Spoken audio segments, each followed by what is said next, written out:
സാധാരണക്കാരനും ഇനി ഒരു electric car വാങ്ങാൻ അവസരമൊരുക്കുകയാണ് വീണ്ടും ടാറ്റ. 2008-ൽ 1 ലക്ഷം രൂപയ്ക്ക് നാനോ ഇറക്കിയ അതേ വിപ്ലവം തന്നെ ഇലക്ട്രിക്കിലേക്കും എത്തിക്കുകയാണ് ടാറ്റയുടെ ലക്ഷ്യം.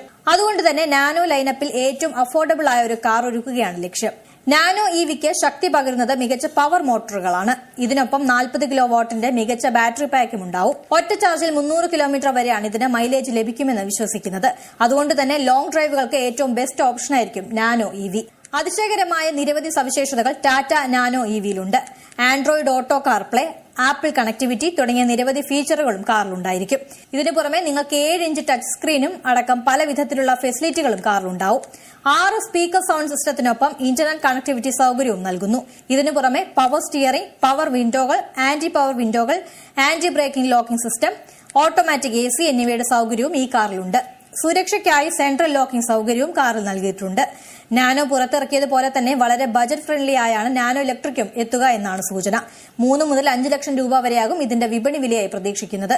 മറ്റ് വിവരങ്ങൾ കമ്പനി തന്നെ ഔദ്യോഗികമായി അറിയിക്കുമെന്നാണ് സൂചന. എന്തായാലും ഇലക്ട്രിക് വിപണിയിൽ അടുത്ത വിപ്ലവത്തിന് തുടക്കം കുറിക്കാൻ ഒരുങ്ങുകയാണ് നാനോ.